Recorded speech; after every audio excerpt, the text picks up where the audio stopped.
Programa Sociedade Solidária de volta, na edição de hoje falando sobre a prevenção e o combate à violência sexual contra crianças e adolescentes.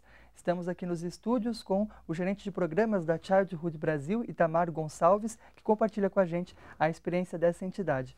Bom, no bloco anterior, a gente já conhecia um pouco mais sobre essa realidade, também sobre o panorama brasileiro.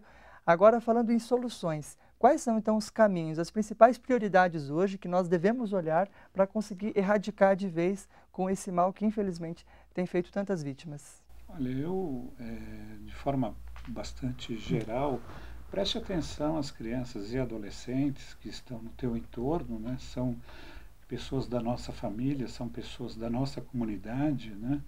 E esse olhar mesmo de que não seja automático, né? Embora esse nosso dia a dia tumultuado, né? Com compromissos, trabalhos, etc., a gente está perdendo um pouco essa função, né? Do brincar, de fato interagir, né? Com os nossos pequeninos, né? Que tipo de sinais, por exemplo, uma criança, um adolescente pode emitir para a gente que ele pode ser vítima de violência? Olha, é muito comum, por exemplo, na escola, né, que eu diria para um professor estar atento, né? Por exemplo, brincadeiras erotizadas, né, não condizentes à faixa etária da criança, isso é muito comum, né? Ou doenças, né, ou reclamações de dores, né, em regiões que também, né, não seria comum para aquela faixa etária, né?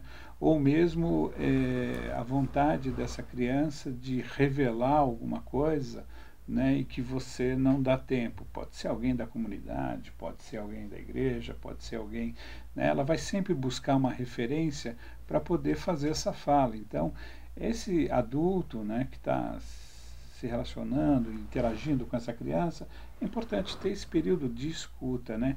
Então, tem uma série de questões que são físicas, que não são próprias da idade, né? E até na forma dela se relacionar, nas brincadeiras com as outras crianças, né? É óbvio que eu não quero causar também nenhum pânico, né? Pode ser uma imitação de algo que foi visto na TV, mas leve-se isso em consideração e principalmente que acredite na criança, né? Se ela fala que tem um jacaré embaixo da cama, acredite que tem um jacaré embaixo da cama, né? Pode ser uma pista, né, para você descobrir muito mais e poder realmente ter um diálogo sincero, verdadeiro com aquela criança, com aquele jovem. Bom, agora pensando numa outra dimensão, já que saindo do âmbito familiar, mas, por exemplo, a questão da exploração sexual que o senhor mencionava. Geralmente são redes que movimentam grandes quantidades de dinheiro, grande quantidade de pessoas, há uma certa criminalidade até em torno desse tipo de atividade. Nesse caso, quais são as medidas que podem ser tomadas? O senhor mencionava, por exemplo, o tráfico de seres humanos que ocorre nas estradas, por exemplo, para a gente conseguir minimizar esse problema. São diversas situações, né? Primeiro, eu acho que nós devemos tentar trazer esses profissionais que estão, por exemplo, nas estradas. Nós temos um programa que trabalha dessa forma, né? Então, ele é direcionado a caminhoneiros, né? E eu quero trazer esse caminhoneiro para ser um agente protetivo de crianças e adolescentes. Olha que nós já fizemos pesquisa com caminhoneiros e que usavam, vamos chamar assim, né, desse serviço com crianças e adolescentes nas estradas.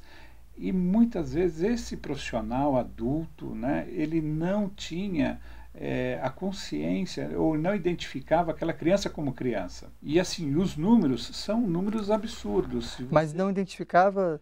Como criança, né? Quer dizer, fala, bom, mas eu estou, na verdade, ajudando aquela família, né? Ah, mas ela já está na vida, né? Já tem 14 anos, né? Ela não é uma pessoa em desenvolvimento. Ele não tinha o mesmo olhar para ela que talvez ele teria para os próprios filhos. Os filhos, né? Então, é sempre uma situação que você coloca para fora, que você cria um distanciamento, né? E o nosso trabalho é exatamente esse, dizer, olha, essa criança é a mesma, né, que mora contigo, é a mesma que mora com seu irmão, é a mesma que está nessa família, né, na tua família. Toda a família tem uma criança, a gente tem essas relações. Agora, mais do que, né, tentar focar somente no profissional, hoje o Brasil ele passa por um momento bastante especial que é o engajamento do setor privado, e para nossa surpresa, com bons resultados, né? Então, quando eu falo desse programa que trabalha com os caminhoneiros, a gente consegue fazer um trabalho dentro da empresa, com a participação da empresa, no sentido de sensibilizar e formar esse profissional que vai estar percorrendo as estradas do nosso país, levando divisas, produtos, etc., né? E para ele ser, de fato, um agente protetivo. Nós desenvolvemos também, de um outro aspecto, outras empresas que a gente jamais, né? Você já imaginou uma empresa, por exemplo, que está construindo um grande empreendimento, por exemplo, para fornecer energia elétrica, né? Lá dentro dessas cidades onde começa-se esse grande empreendimento, geralmente chega de uma vez só 20 mil profissionais, homens, na faixa etária, o top dessas contratações está na faixa dos 30 anos, né? Que são pessoas que, na sua maioria, também deixaram famílias lá na sua cidade de origem, né? Mas a diversão dessas pessoas, muitas vezes, nesses empreendimentos, acaba sendo, em primeiro lugar, a televisão, segundo lugar, a conversa com os outros colegas, e, em terceiro, a questão da sexualidade, né? Então, assim, tem que haver um planejamento, tem que se pensar, né, como é que condições são essas de trabalho, né, e que lazer é esse que se tem, né? E muitas vezes, no caso dos adolescentes da cidade, acaba sendo uma oportunidade também de constituir família com um homem de farda, né? Ou seja, aquele que é fichado, que tem carteira assinada. Para aquela família, aquela comunidade, às vezes isso vai fazer bastante diferença e representar algo significativo no desenvolvimento econômico daquela família. A própria família não tem dimensão, né, de que aquilo também é uma forma de violência. Bom, pensando, e o programa caminha para o encerramento, na Copa, nas Olimpíadas, o que o senhor enxerga aí de prioritário no nosso país para que a gente possa aproveitar essas grandes oportunidades para o nosso país em favor das crianças e adolescentes e não contra eles? Olha, Daniel, excelente pergunta. Nós sabemos que o governo, em âmbito municipal, estadual e federal, estão desenvolvendo aí diversas ações, né? Mas eu, assim, não tenho dúvida nenhuma que um grande desafio que nós temos é com o setor de turismo, ou seja, com as operadoras do nosso país, com o setor hoteleiro do nosso país e com bares e restaurantes e taxistas, né? Se nós conseguirmos sensibilizar, né? Um outro programa que nós temos é o programa de turismo dentro da Childhood Brasil. E nesse programa nós trabalhamos adotando um código de conduta ética nos espaços onde as pessoas ficam, ou seja, hotéis, motéis, pousadas, né? Se nós conseguirmos engajar esse empresário, né, com essa bandeira, eu acho que nós vamos dar um passo bastante significativo no sentido de garantir a vida, de garantir um desenvolvimento como deve ser para as nossas crianças. Então, o apelo é que a minha tendência é olhar, de fato, de forma bastante especial para esse segmento do turismo, que vai movimentar, né, a massificação, né, tanto interno como de estrangeiros no país, vai ser bastante importante. Então, eu daria um peso bastante significativo, e é o que vamos fazer, com campanhas e esclarecendo a comunidade, a população, né, trabalhando com voluntários, no sentido de proteger nossas crianças. Por uma infância livre, né, de exploração e de abuso. Sim, e repleta de alegria, de felicidade, como deve ser, de tudo que significa a infância para todos nós. Bom, aí. As pessoas que estão nos acompanhando querem ter outras informações sobre esse tema, como elas podem fazer? Pode acessar o nosso site, ele vai aparecer no vídeo, né, childhoodbrasil.org.br.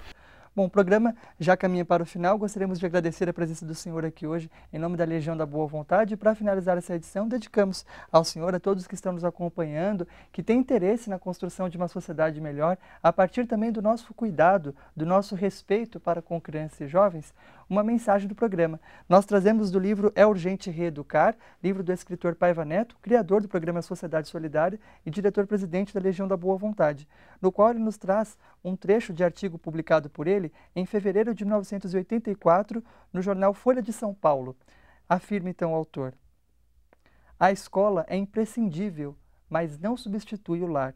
O Estado e a sociedade têm de, unidos, gerir soluções para que as famílias criem e eduquem dignamente os seus filhos. Bom, o recado está bem claro. Os professores têm a sua responsabilidade, o poder público tem a sua responsabilidade, o lar tem a sua responsabilidade. Todos nós temos que ter esse olhar especial também para as crianças, adolescentes que estão à nossa volta, e fazer a nossa parte para que todas possam ter as condições necessárias para se desenvolverem. Mais uma vez, muito obrigado, agradecemos e abrimos para as considerações finais do senhor. Considerações finais, eu acho que nesse caminho que você nos trouxe, né?